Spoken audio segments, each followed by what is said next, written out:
de l'Assemblée nationale, permettez-moi, en dépit de l'émotion ressentie, habituellement en pareille circonstance, car il arrive des moments dans la vie où vous sentez que la parole est insuffisante pour traduire le sentiment qui vous anime, car traversé par des émotions parfois contradictoires.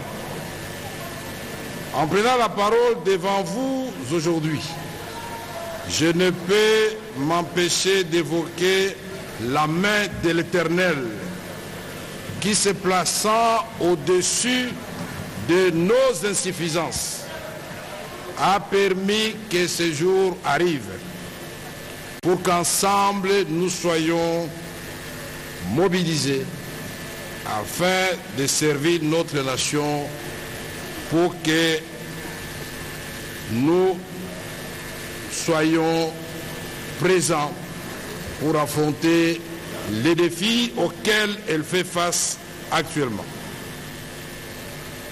Mes remerciements s'adressent à Dieu, notre Seigneur et notre Créateur, au président de la République, chef de l'État, commandant suprême des forces armées de la République démocratique du Congo, à qui notre peuple a renouvelé sa confiance et à qui encore je rends mes hommages les plus déférents. Je vous demande d'applaudir et le tout-puissant Dieu créateur et son serviteur Félix Antoine Tshisekedi Tshilombo de façon frénétique. Je voudrais aussi remercier le peuple congolais et vous, mes chers collègues députés, qui viennent de me charger de conduire notre destinée parlementaire à bon port. Cet événement intervient au moment où les ennemis de la démocratie ont agi de manière criminelle contre notre État, semant à l'Est et maintenant à l'Ouest un fleuve de sang dans une aventure de prédation qui n'a que trop duré et à laquelle nous sommes déterminés de mettre fin. Dernièrement encore, nous déplorons l'incursion d'un commando non notamment identifié et lourdement armé qui a tenté en vain de déstabiliser les institutions de la République et dont ma famille et moi-même avons été victimes, et nous avons eu la vie sauve grâce à la miséricorde divine.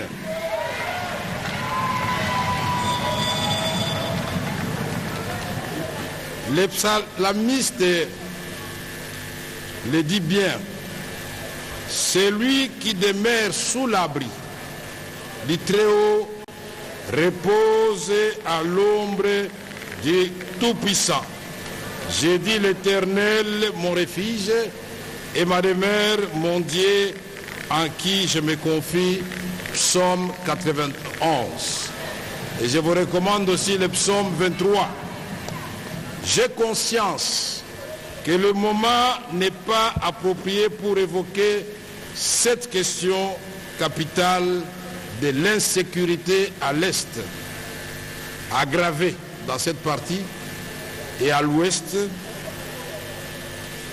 qui sera au cœur de nos préoccupations quotidiennes pendant cette législature qui commence sous le signe d'une grande espérance. Comment ne pas saluer l'exercice démocratique minutieusement mené par le bureau provisoire et spécialement le savoir-faire du président Mbosso Christophe? Grâce à ce jeu démocratique, nous avons aujourd'hui un bureau définitif équilibré, où les critères de la géopolitique et de la représentation suffisante de la femme, comme l'a souhaité le président de la République, ont été respectés.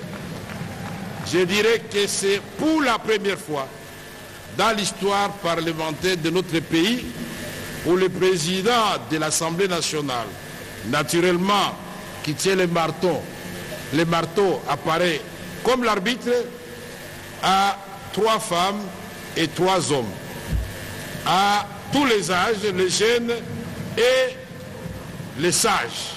C'est extraordinaire. Je dirais que j'ai beaucoup de chance de vivre ce moment de l'histoire. Honorables députés, nous devons afficher l'unité.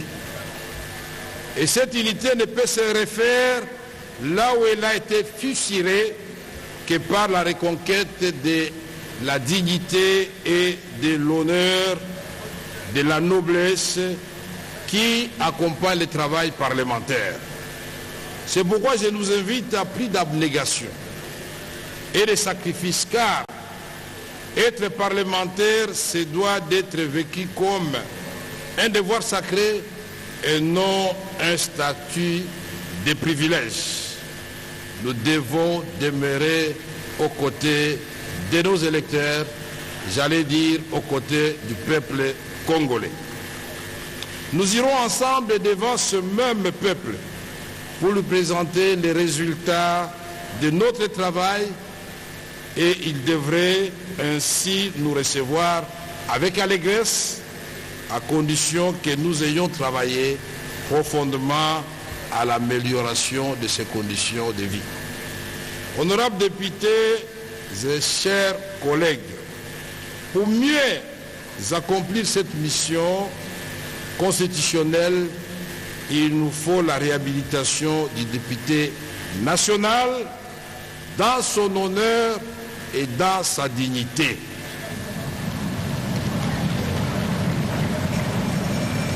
Les députés, en tant qu'élus du peuple, méritent respect et considération. Pour cela, chers collègues, vous pouvez compter sur moi, collectivement, mais aussi individuellement, pour qu'ensemble nous rendions à l'Assemblée nationale ces lettres de noblesse et faisons d'elle un véritable temple d'expression démocratique où le débat démocratique aura bel et bien lieu,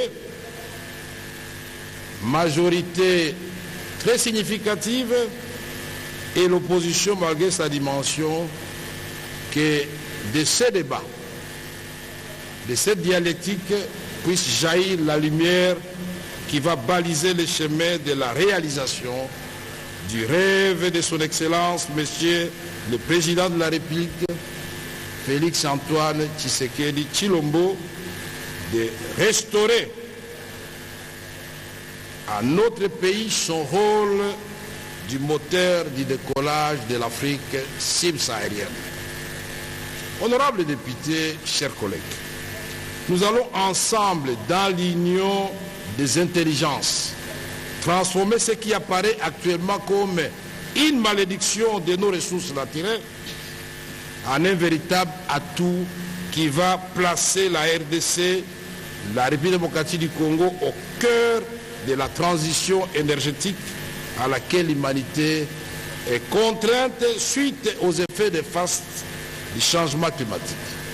Et dans cette vision, la RDC sera non seulement pourvoir de la paix et de développement pour ses voisins, mais pour l'ensemble de l'Afrique subsaharienne. C'est ce Congo-là, rêve de Kimbangu et de Lumumba, que le président Félix Antoine Tshisekedi Tshilombo veut concrétiser sous forme d'héritage aux générations futures.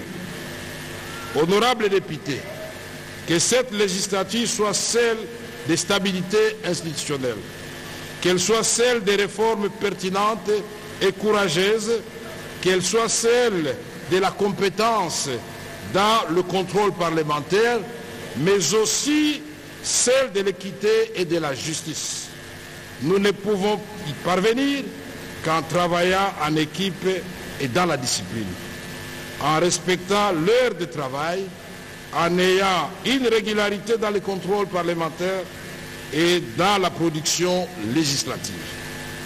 C'est au prix de cette discipline qui n'aliénera ni votre liberté, ni votre esprit d'initiative que nous serons en mesure d'assurer la cohérence du travail parlementaire et d'aborder sereinement les défis de cette législature. Honorables députés et chers collègues, je voudrais évoquer ici les questions de la diplomatie parlementaire. Les honorables députés devront s'impliquer non seulement dans les questions de coopération régionale et internationale, mais également des questions qui concernent le retour de la paix à l'est de notre pays.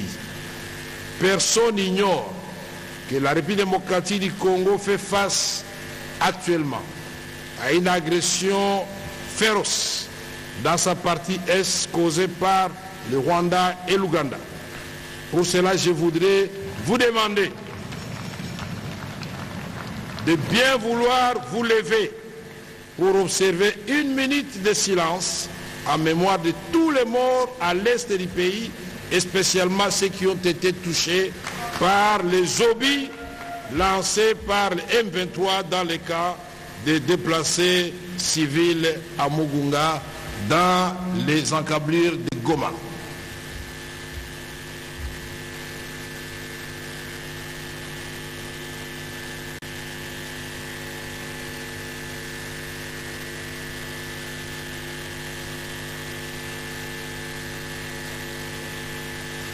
Je vous remercie. Honorables députés et chers collègues, la paix est possible.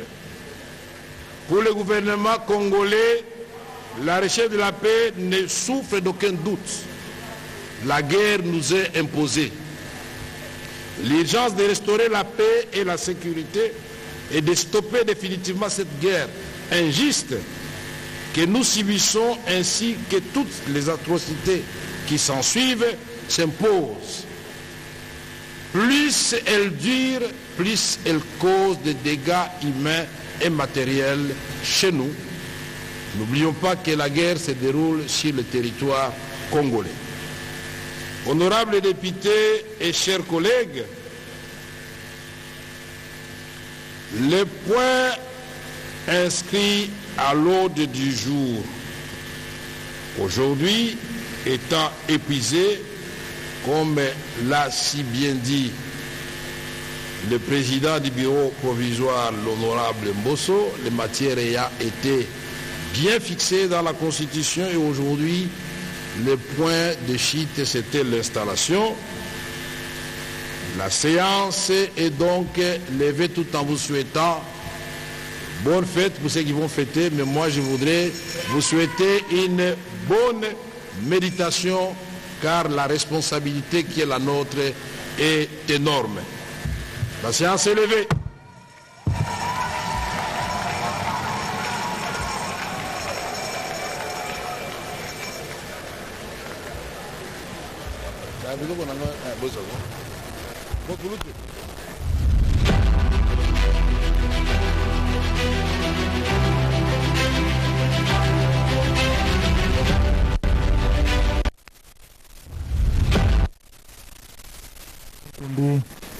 À Mugunga, dans la partie